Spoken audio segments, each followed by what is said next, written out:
The forgotten princesses. When it comes to the Tudors, it's rare to see Margaret and Mary Tudor discussed in their own right. Born in 1489 and 1496 respectively, they were the surviving daughters of Henry VII and Elizabeth of York. The sisters were born into the newly established Tudor dynasty, and it was their father's mission to ensure that the dynasty's stability domestically and internationally. As royal princesses, the sisters were destined for diplomatic marriages that would secure crucial foreign alliances. In January 1502, Henry VII and King James IV of Scotland signed the Treaty of Perpetual Peace, and it was agreed that James would marry Margaret, who was 16 years younger than him. She was 13 years old when they married by proxy in January 1503, only a month before her mother Elizabeth died. In June, Margaret set off for her new life in Scotland in a lavish procession, with her father accompanying her for the first part of the journey north. On the 1st of August, she crossed the border in Scotland, and a week later, a formal wedding ceremony was held at the Holyrood Abbey. The couple wore white damask outfits, and Margaret's gown was trimmed with crimson velvet. Afterwards, there was a short coronation ceremony, and James was affectionate towards his young wife, holding her waist throughout the ritual. Margaret gave birth to her first child, James, in 1507, but he died shortly after his first birthday. In total, Margaret had 6 children with James, but only one, another son named James, who was born in 1512, survived in infancy. Henry VII died in April 1509, and 17-year-old Henry VIII, the most famous one, succeeded him to be king. He married Catherine of Aragon, Spain, his brother's wife. Less than 2 months later, tensions between England and Scotland quickly resurfaced with Henry's ascension. Margaret herself was furious with Henry when he refused to give her money that had been left to her in her brother's and father's wills. In the meantime, the Italian wars were raging in Europe, and Henry joined Pope Julius II's anti-French alliance, the Holy League. In 1512, Henry invaded France, but due to a long-standing alliance between Scotland and France, James invaded England to support Louis, the French king, in 1513.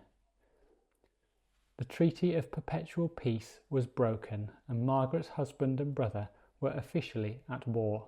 However, James's invasion was a disaster for Scotland.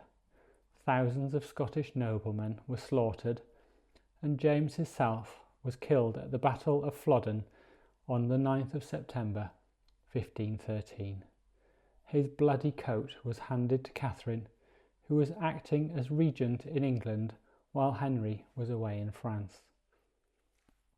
Margaret was 23 years old and pregnant when James was killed.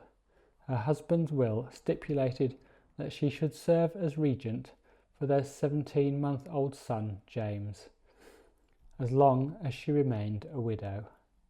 The infant king was crowned King James V on the 21st of September in Stirling Castle. Margaret's role as regent was confirmed, but she was in a precarious position. She was both a woman holding power in a patriarchal society and the English king's sister, and there were those at court who feared she would be heavily influenced by her brother. Margaret's opponents wanted the Duke of Albany, the late king's cousin, to be regent. Albany had spent his entire life at the French court, and he would support the old alliance over England. Initially, Margaret managed the regency well, and peace was reached between England, Scotland, and France. In April 1514, she gave birth to a son named Alexander, but 4 months later, she secretly married Archibald Douglas, 6th Earl of Angus.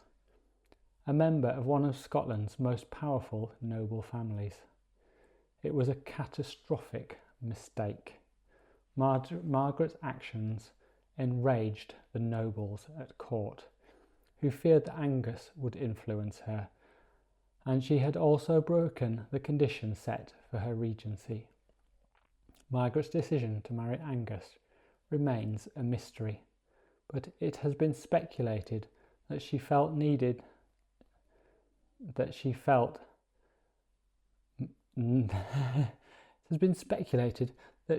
she needed male protection because of her enemies at court. Regardless of her reasons for remarrying, Margaret's decision sparked fresh fighting at court. She sought Henry's help, but he offered little assistance beyond suggesting that she flee to England with Angus and her sons, which she refused to do. In less than a month, Margaret was removed from regency and replaced by Albany. She was then forced to flee Stirling Castle with her sons after the Privy Council decided she should no longer have custody of them. In 1515, Albany arrived from France and besieged the castle, forcing Margaret to hand over her sons. Her property and revenue was confiscated, and Margaret fled to England while pregnant with Angus's child, giving birth to Margaret Douglas in Northumberland in October 1515. Following her arrival, Margaret received a gift of new gowns from her brother, but that December she learned that her youngest son had died. After 13 years away from England, she spent a year in London reuniting with her siblings. Following Henry's urging and Albany's assurances that she would be safe and that her property and revenue would be returned to her, Margaret returned to Scotland in 1517. Margaret declared that she wanted a divorce from her estranged husband after learning that he had been living with a mistress and spending her money in her absence. Ironically, Henry was opposed to her decision to divorce Angus, even though he would pursue his own divorce years later. As we know, Henry VIII was divorced a few times, and worse. The continuing conflict between Albany and Angus drove the latter into exile in France, and Margaret switched her allegiance to Albany, who also backed her divorce petition. Yet when Albany returned to France in 1524, Margaret staged a coup with her allies at court and declared that James, now 12 years old, was an adult and no longer needed a regent. Parliament subsequently recognised Margaret as the king's chief counsellor. However, the following year, Angus returned and took custody of James, effectively imprisoning the young king for the next 3 years and ruling through him. Margaret's divorce was finally granted by Pope Clement VII in 1527, and she married Henry Stuart in March 1528. In June, James V freed himself from Angus, who fled Scotland once again and began ruling in his own right. Stuart was made Lord Methven by the king, and initially Margaret and her husband were influential advisors to James. Through Methven, although Methven proved to be just as unfaithful to his wife as Angus was. As James grew older, however, Margaret's influence declined, and she was increasingly sidelined by her son.